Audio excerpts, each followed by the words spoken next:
Hello friends, welcome to Sha Samayal. இன்னைக்கு நம்ம ஒரு டம்ளரை வச்சு சூப்பரான ஹெல்த்தியான முறையில் கேக் செய்ய போகிறோம். இந்த கேக் செய்கிறதுக்கு மைதா, சர்க்கரை, முட்டை இதெல்லாம் தேவைப்படாது. நம்ம ரெசிபிக்குள்ளே போகிறதுக்கு முன்னாடி உங்களுக்கு எந்தெந்த மாதிரி ரெசிபிஸ் பிடிக்குமோ அது கமெண்டில் தெரியப்படுத்துங்க. நான் தெரிஞ்சுக்க விரும்புகிறேன். நீங்கள் இன்னும் ஷா சமையலுக்கு சப்ஸ்கிரைப் செய்யலைன்னா ரெட் கலர் சப்ஸ்கிரைப் பட்டனை ப்ரெஸ் பண்ணிவிடுங்க. பக்கத்தில் இருக்கிற பெல் ஐக்கானையும் ப்ரெஸ் பண்ணிவிடுங்க. உடனுக்குடன் நீங்கள் அப்டேட்ஸ்லாம் உங்களுக்கு கிடச்சிரும்.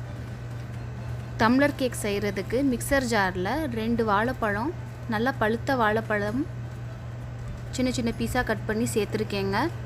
அதில் 1/4 கப் அளவு ரீஃபண்ட் ஆயில் சேர்த்துருக்கேன்.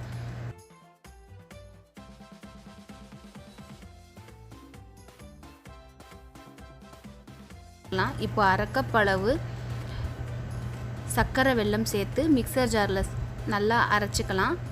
பாருங்கள், நல்லா அரைச்சாச்சு. இப்போ 1 கப் அளவு கோதுமை மாவை ஆட் பண்ணி திருப்பியும் மிக்சர் ஜாரில் அடித்து அந்த மாவை ஒரு பவுலில் ட்ரான்ஸ்ஃபர் பண்ணிக்கலாங்க. அதில் 1 டீஸ்பூன் அளவு பேக்கிங் பவுடர் சேர்த்துக்கலாம். சேர்த்து நல்லா மிக்ஸ் பண்ணிக்கோங்க.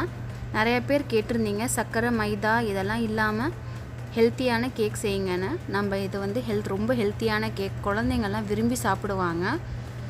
இப்போ நான் நட்ஸ் சேர்த்துக்கிறேன். பாதம் ஒரு 10 பாதத்தை சின்ன சின்ன பீஸாக கட் பண்ணியிருக்கேன், அதையும் சேர்த்துக்கிறேன். உங்கள் வீட்டில் என்ன நட்ஸ் இருந்தாலும் கேஷ்யூ, திராட்சை எல்லா நட்ஸும் சேர்த்துக்கலாம். டேட்ஸ் கூட சேர்த்துக்கலாம். இப்போ சேர்த்து நல்லா மிக்ஸ் பண்ணிக்கோங்க.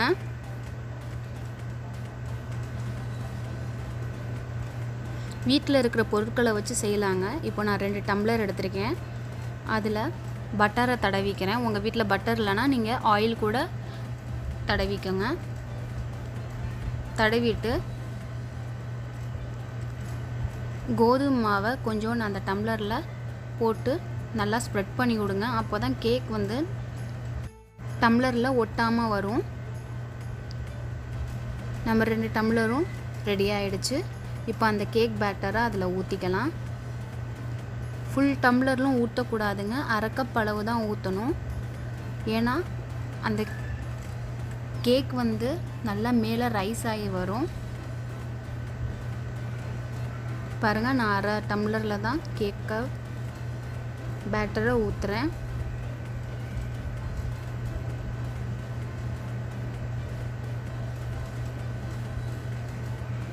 இந்த ரெசிபி உங்களுக்கு பிடிச்சிருந்துச்சுன்னா லைக் பண்ணுங்கள், ஷேர் பண்ணுங்கள். மறக்காமல் உங்கள் ஃபீட்பேக்கை கமெண்டில் தெரியப்படுத்துங்க.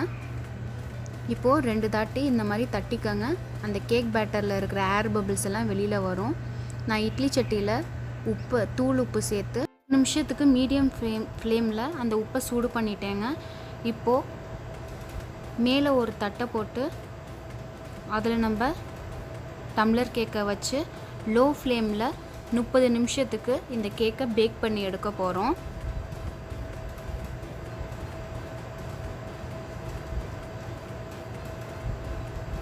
பாருங்கள், ஸ்டவ்வோட ஃப்ளேம் இவ்வளோ லோ ஃப்ளேமில் இருக்கணும். 30 நிமிஷத்துக்கு அப்புறம் தாங்க நம்ம திறந்து பார்க்கணும். நடுவில் திறந்து பார்த்திங்கன்னா கேக் ப்ரௌன் கலரில் வராது.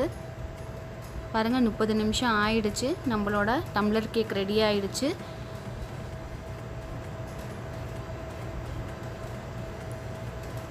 இந்த கேக்கை 10 நிமிஷத்துக்கு அப்புறம் நம்ம அந்த டம்ளர்லேருந்து எடுத்துக்கலாம். நல்லா ஆறுனா தாங்க அந்த கேக் டம்ளரில் ஒட்டாமல் வரும். ஒரு கத்தி இல்லைன்னா டூத்பிக்கை வச்சு உள்ளே குத்தி பாருங்கள். இந்த மாதிரி மாவு ஒட்டாமல் வந்துச்சுன்னா நம்ம கேக் நல்லா ரெடி ஆயிடுச்சுன்னு அர்த்தம். இப்போ சைட்லலாம் கத்தி வச்சு அந்த கேக்கை நவுத்தி விட்டுருங்க. அப்போ தான் ஈஸியாக டம்ளர்லேருந்து பிளேட்டுக்கு ட்ரான்ஸ்ஃபர் ஆகும். பாருங்கள், ரொம்ப சூப்பராக டம்ளர்லேருந்து வெளியில் வந்துடுச்சு. ரொம்ப ஈஸியான சிம்பிளான கேக்குங்க, வீட்டில் ஈஸியாக செஞ்சிடலாம். இந்த ரெசிபி உங்களுக்கு பிடிச்சிருந்துச்சுன்னா உங்கள் ஃப்ரெண்ட்ஸ் அண்ட் ஃபேமிலி கூட ஷேர் பண்ணுங்கள். உங்கள் ஃபீட்பேக்கை கமெண்டில் தெரியப்படுத்துங்க. தேங்க்யூ ஃபார் வாட்சிங்.